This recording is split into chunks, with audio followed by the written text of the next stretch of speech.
Julien Québec, Ce qu'il faut retenir, c'est que fondateur de la Slow Cosmétique. Voilà, quand nous, donc avec la Slow Cosmétique, on encourage les gens à consommer bio. C'est très simple. Pourquoi?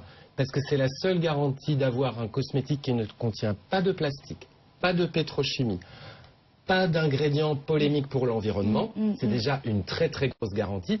Et après, le bonus, alors ça c'est encore plus polémique.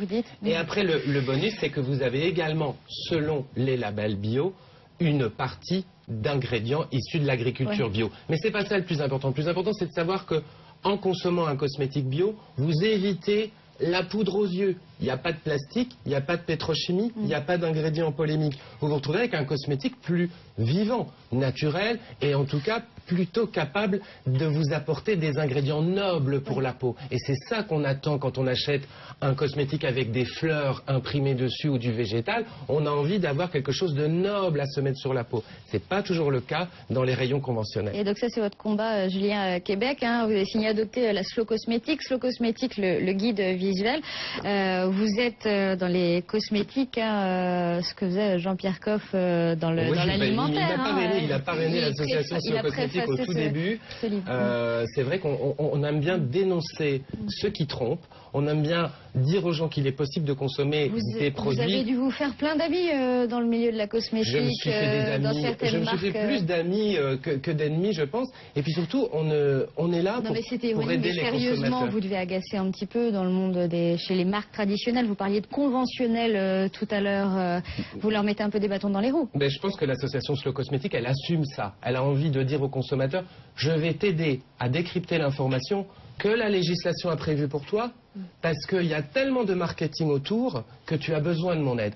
C'est tout ce qu'on fait. Donc on n'invente rien, on essaye juste de décrypter les étiquettes avec l'aide d'experts et avec l'aide de consommateurs éclairés et d'ouvrages publiés.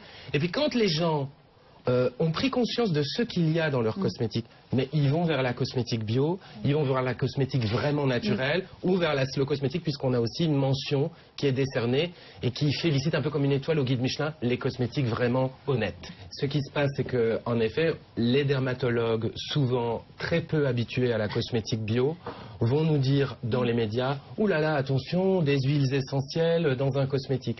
En réalité, si vous comptez le nombre d'allergies au niveau de la population générale, vous avez ni plus ni moins d'allergies.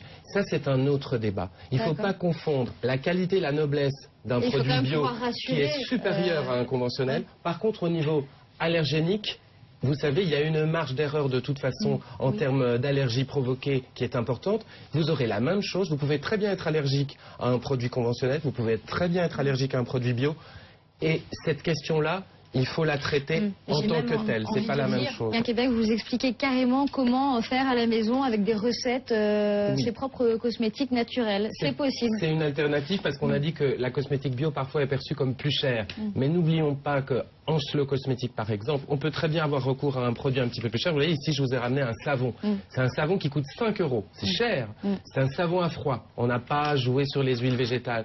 Mais ce savon, on va l'utiliser pour remplacer et le gel douche et le shampoing parce qu'il contient des tensioactifs doux capables de laver les cheveux. C'est un shampoing solide, si vous voulez.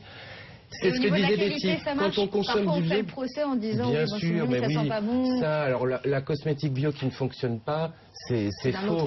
En Slow Cosmétique, aujourd'hui, certes, on doit payer un peu plus de sa personne. Vous voyez ici, on se lave les cheveux et le corps entier avec un savon solide. D'accord. Si on n'aime pas ça, on va vers un cosmétique bio plus élaboré. Ça existe aussi avec la mention Slow Cosmétique ou pas. Il y a du choix pour tous. L'important, c'est qu'avec notre portefeuille de consommateurs, on fasse bouger les rayons, parce que c'est là que se situe le débat. La réglementation, elle est stricte et elle est la même pour tout le monde, qu'on soit bio ou pas.